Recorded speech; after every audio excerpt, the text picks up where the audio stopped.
주께로 나오라. 영원하신 주께 나오라. 사랑으로 안아주시는 변함없으신 나의 주. 주께로 나오라. 영원하신 주께 나오라. 내 죄까지 끌어안으시는 변함없으신 나의 주. 오늘은 성령 강림절 후 22번째 주일입니다. 우리 마음과 뜻과 정성을 다하여 하나님께 영광의 예배를 올려드리겠습니다. 다 함께 기도하시겠습니다. 참으신 아버지 하나님 감사합니다. 부족하고 연약한 저희들 오늘도 하나님의 가운데 이 귀하고 복된 예배자로 인도해주신 아버지 하나님, 오늘 저희들 마음과 뜻과 정성을 다하여 하나님께 올려드리오니 받아 주옵소서.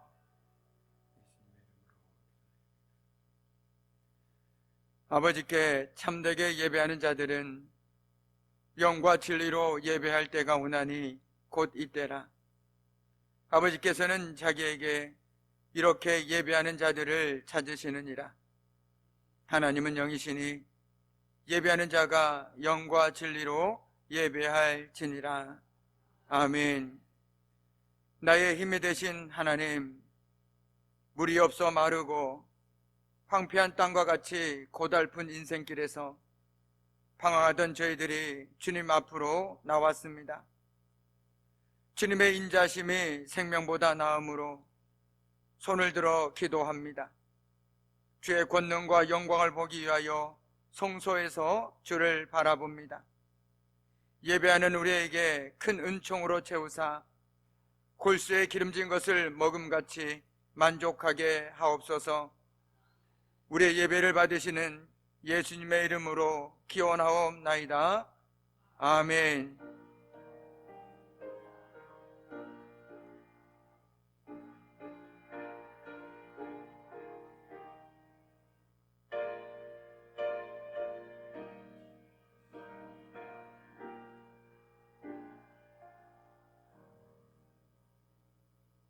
우리 경배 찬송 39장 주 은혜를 받으러 모인 성도들, 우리 함께 찬송하겠습니다.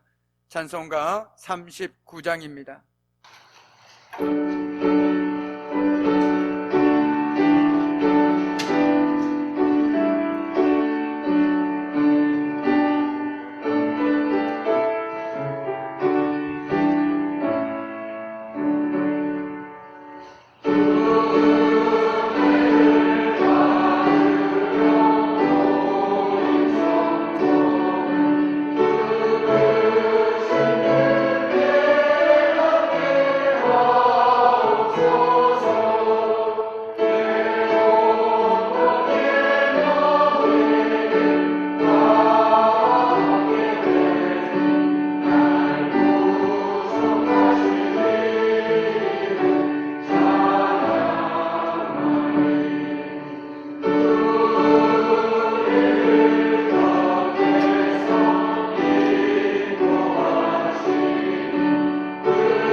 참으로 고마우신 아버지 하나님 감사합니다. 부족하고 연약한 저희들 한 주간의 삶 속에서도 은혜 장중 가운데 붙들어 주시고 오늘 복된 날 또한 말씀 앞에 겸손히 무릎 꿇게 하여 주심에 감사를 드립니다.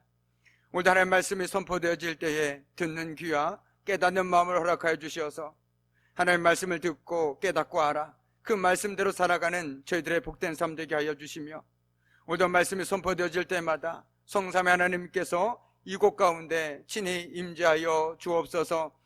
오늘도 부족한 주의 종 하나님 말씀을 전한 자로 세워주셨사오니 인간적인 모습은 감춰주시고 오직 주의 말씀만이 선포되어질 수 있도록 성삼위 하나님께서 붙들어 주옵소서.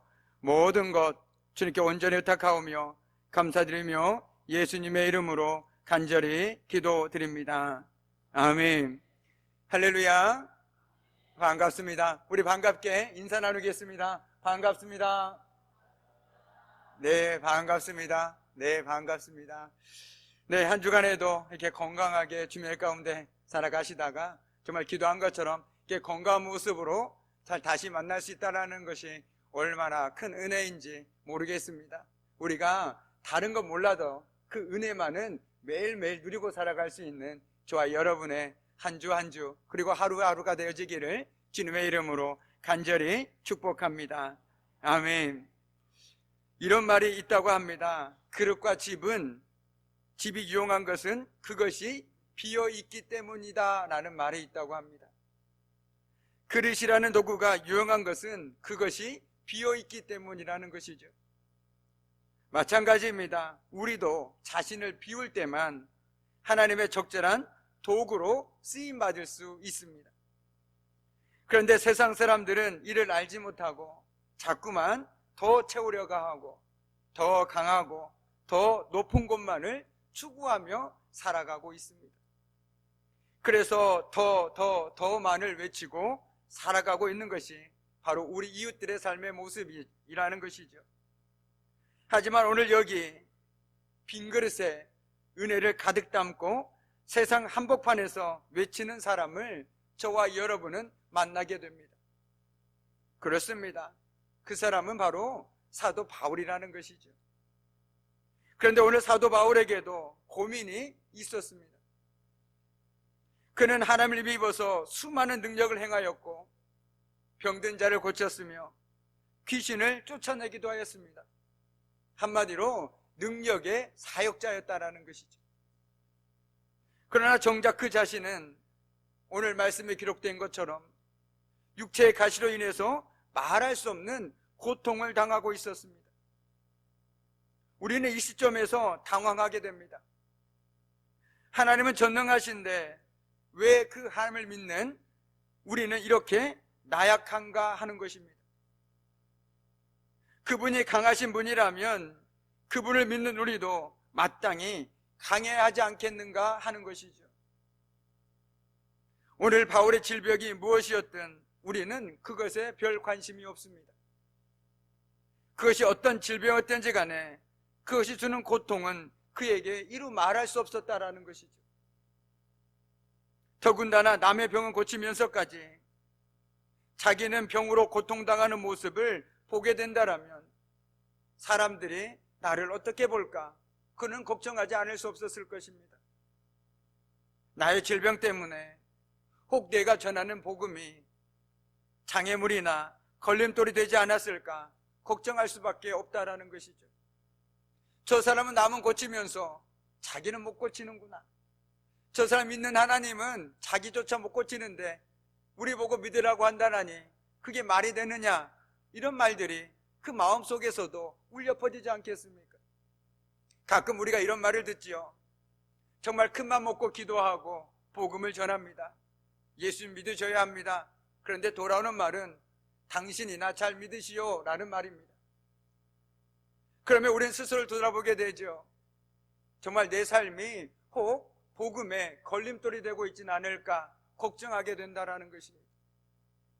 오늘 사도 바울 역시 그 누구보다도 복음을 증거하는데 몸을 아끼지 않았습니다. 그런데 정작 사람들을 고치는 능력이 있었지만 그는 육체의 가시로 인해서 힘든 삶을 살아가고 있는 모습들을 보면서 사람들은 정말 사도 바울이 얘기하는 복음의 능력이 있는지 의심하게 되지 않았겠습니까? 그렇게 사도 바울은 많은 고민과 갈등을 거듭하였습니다. 그리고 그 문제를 하나님 앞에 가지고 나가서 기도하였습니다. 바울에게는 자기의 고통 자체도 문제였지만 그것보다는 더 큰 고민은 왜 하나님께서 자기에게 그런 고난을 주셨는가를 이해할 수 없다라는 것입니다. 바울은 처음에 그 뜻을 알 수가 없었습니다. 그러나 바울의 약함에는 분명한 하나님의 뜻이 있었음을 오늘 말씀을 통해서도 우리는 깨닫게 되어집니다. 우리 7절 말씀을 다시 한번 한 목소리로 읽도록 하겠습니다. 7절 말씀입니다. 여러 계시를 받은 것이 지극히 크므로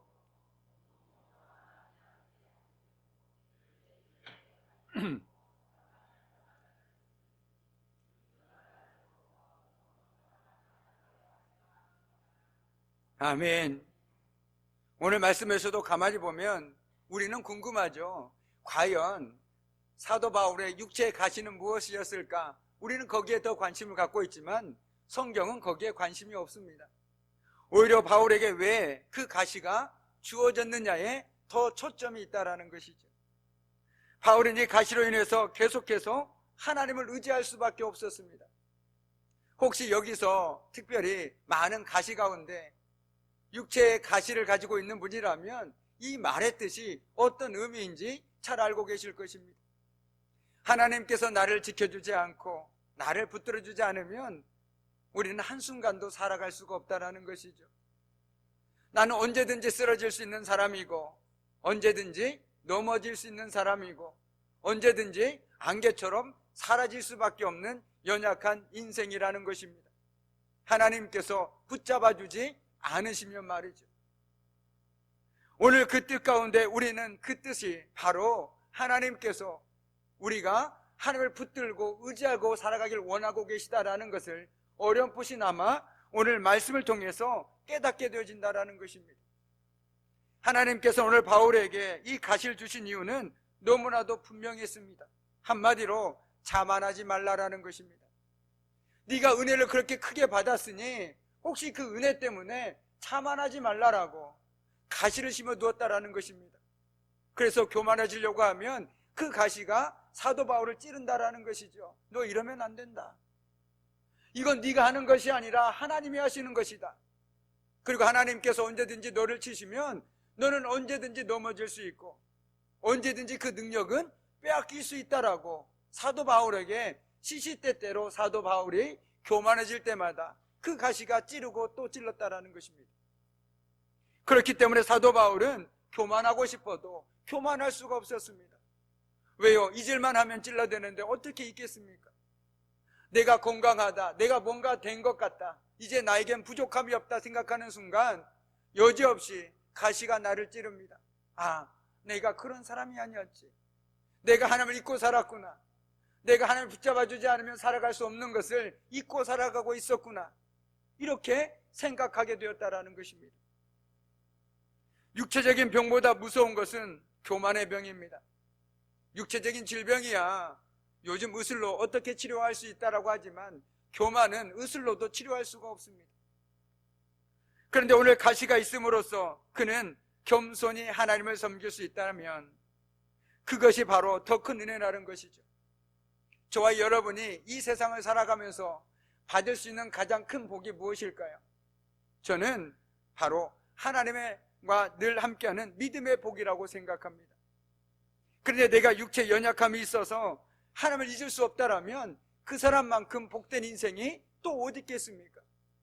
세상에 많은 것을 가지고 건강한 사람이라도 하나님을 모르고 잊고 살아가는 사람보다 비록 내가 연약하지만 하나님을 붙들고 살아가는 사람이 훨씬 더 복된 삶을 깨닫는 사람이라면 오늘 이 사도 바울이 얼마나 큰 은혜를 누리고 살아가고 있는지 우리는 깨닫게 되어진다라는 것이죠. 하나님은 바울에게 이것을 알도록 했다라는 것입니다. 우리는 많이 얘기하지 않습니까? 사도 바울만큼 위대한 사도가 없다라고 말하고 있습니다. 정말 그렇습니다.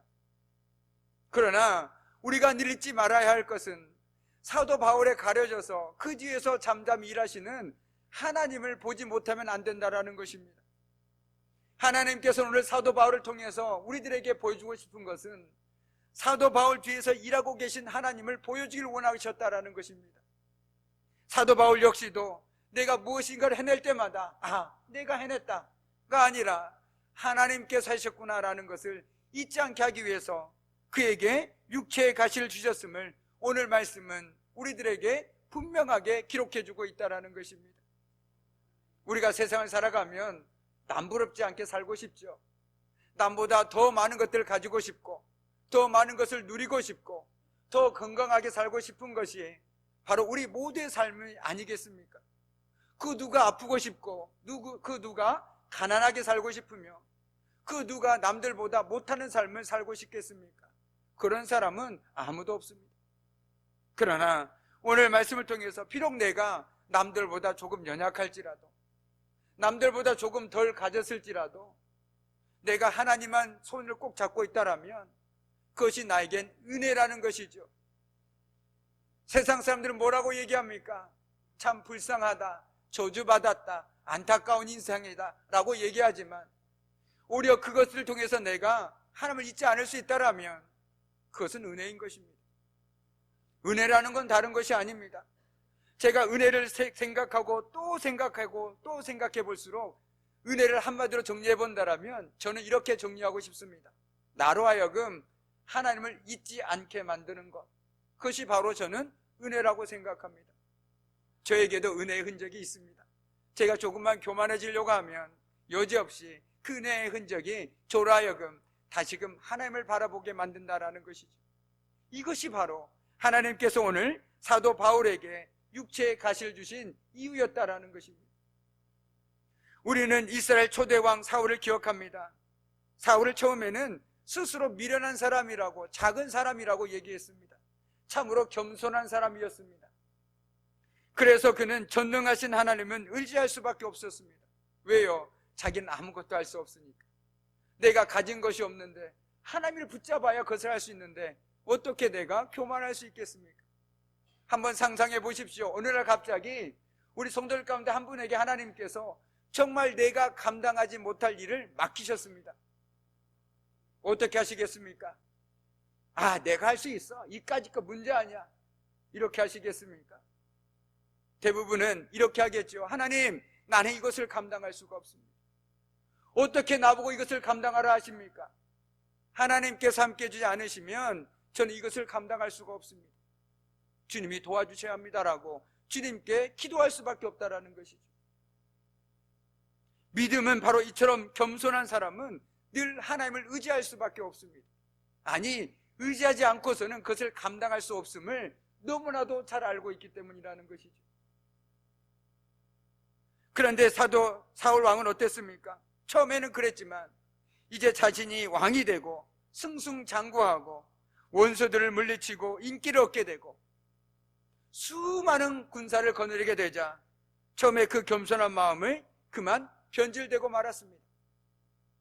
왜냐하면 자신이 무엇인가 된 것 같고 이제는 하나님이 아니라 내 능력으로도 충분히 이것을 감당할 수 있겠다라는 생각이 그의 마음속에 들어왔기 때문입니다.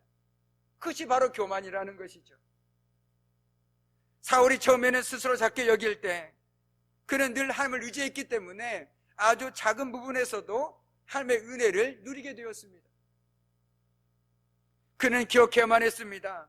자신의 현재에 대해서 하나님 없이는 아무것도 설명할 수 없다라는 것을 말이죠. 저와 여러분의 삶은 어떻습니까? 지금 여러분의 삶은 하나님 없이 설명하실 수 있으십니까? 지금껏 내가 살아온 거, 내가 열심히 노력해도 결과물이다라고 얘기할 수 있으십니까? 아니죠. 물론 내가 노력한 부분도 있지만 하나님께서 함께하지 않으셨다라면 저와 여러분은 지금 이 삶을 누릴 수가 없다라는 것은 분명한 것입니다. 오늘 사울은 그의 과거를 기억해야만 했습니다. 그런데 우리 역시도 우리의 지난 날을 한번 되돌아봐야 합니다. 아니, 멀리도 말지 말고 지난 한 주를 한번 되돌아보시기 바랍니다.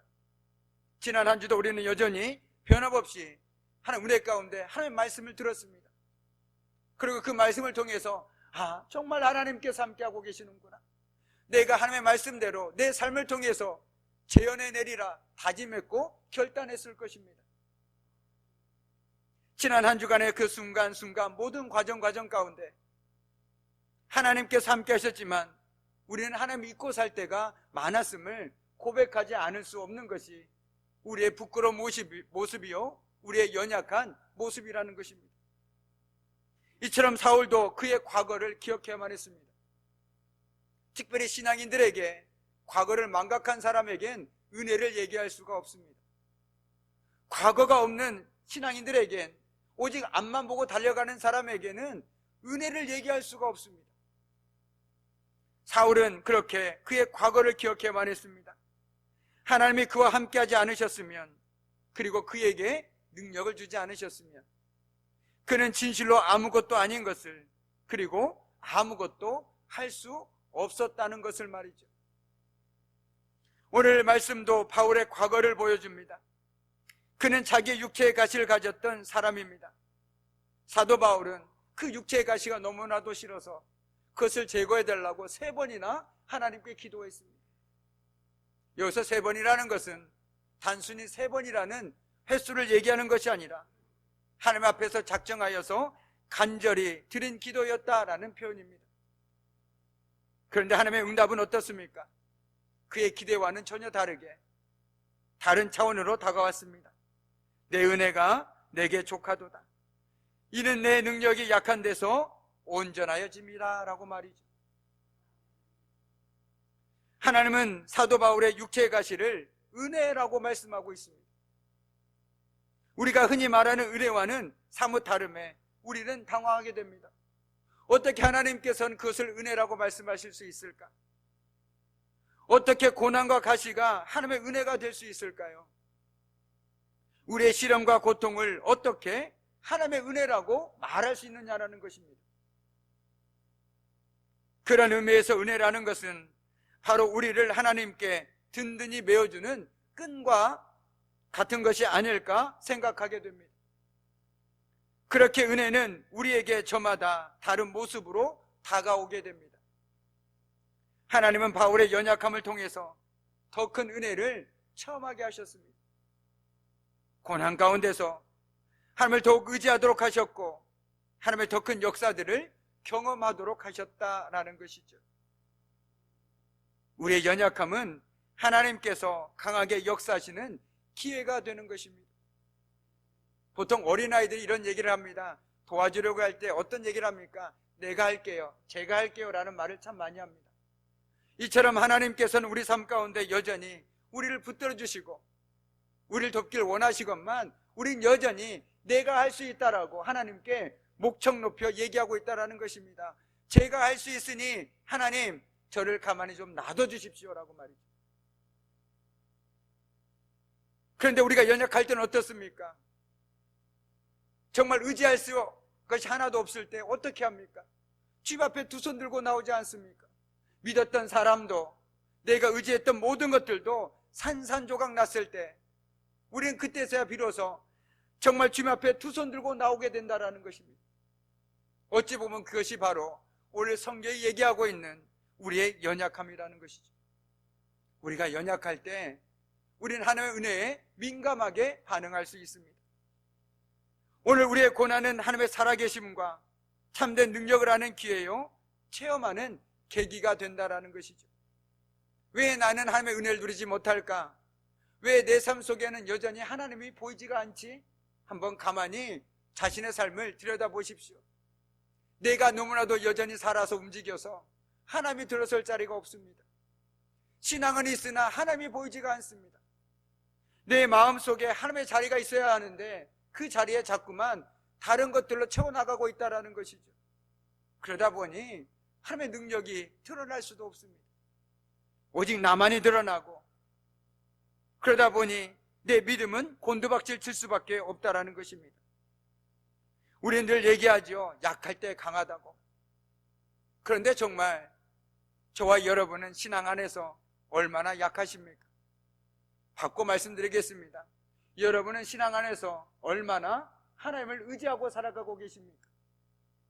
내가 하나님을 의지하는 정도가 바로 나의 약함 정도를 드러내고 있다는 것입니다. 비단 이런 예를 한번 들어보겠습니다.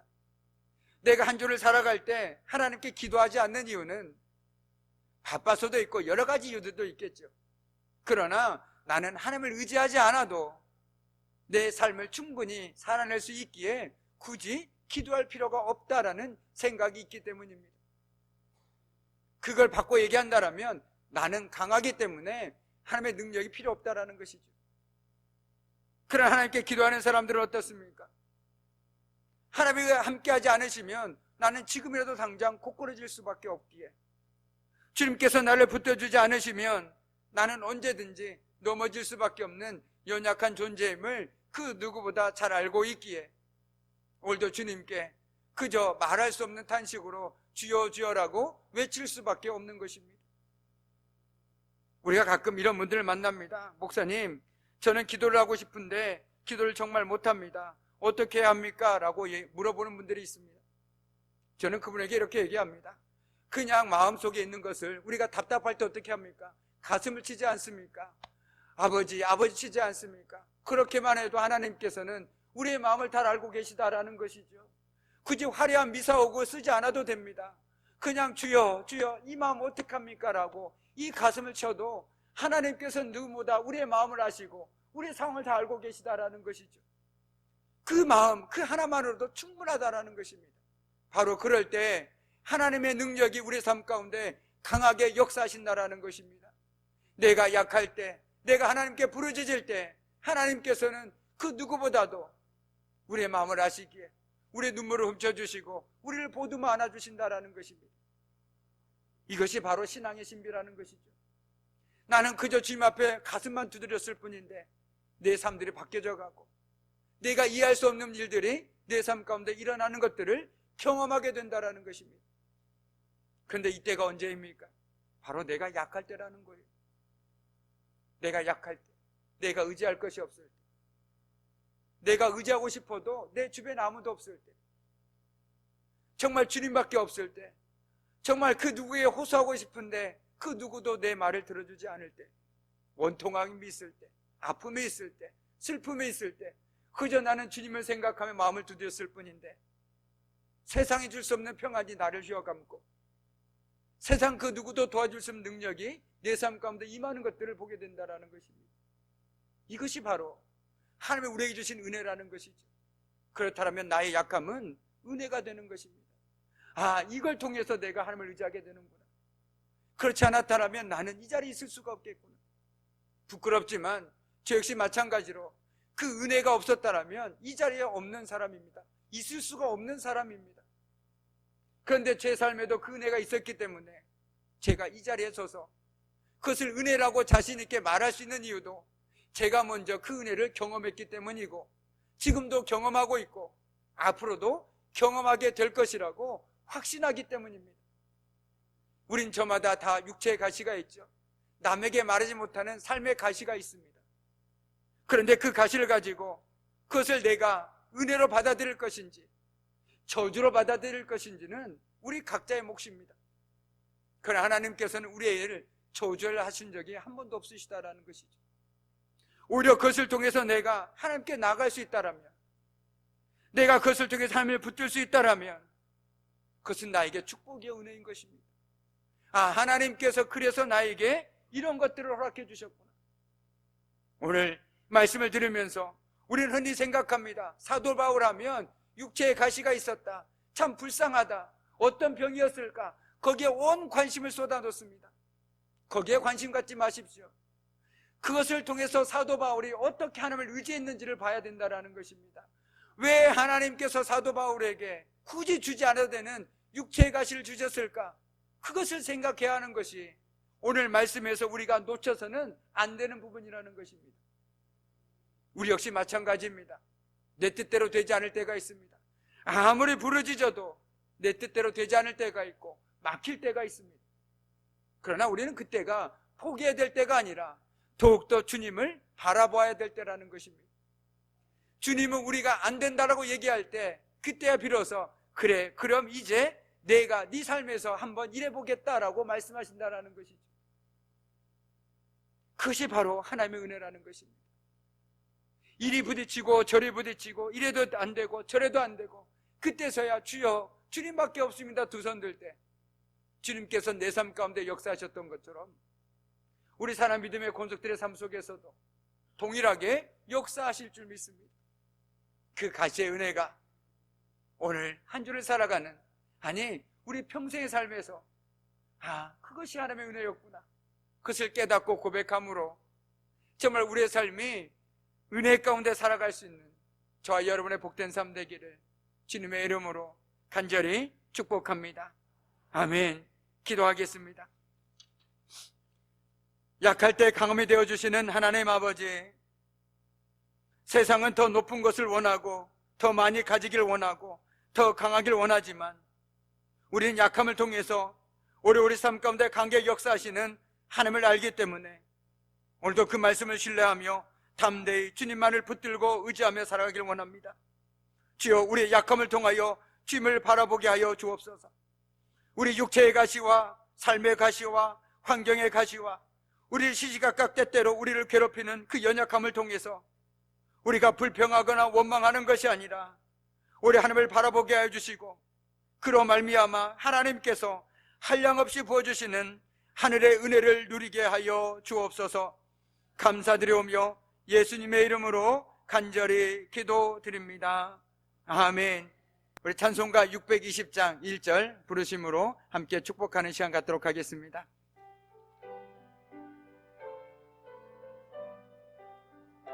우리 함께 축복하겠습니다. 여기에 모인 우리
아멘. 이제는 우리 주 예수 그리스도의 은혜와 아버지 하나님의 말할 수 없는 사랑하심과 성령의 사귐과 임재와 다스리심이 우리 삶에 담겨진 하나님의 뜻을 생각하며 그 가시를 통해서 하나님의 은혜를 담고 살아가기를 결단하는 우리 사랑하는 성도들의 삶과 그들의 가정과 일터와 사업장 위에 사랑하는 자녀들 위해 이제부터 영원토록 함께 하시기를 간절히 축원하옵나이다. 아멘.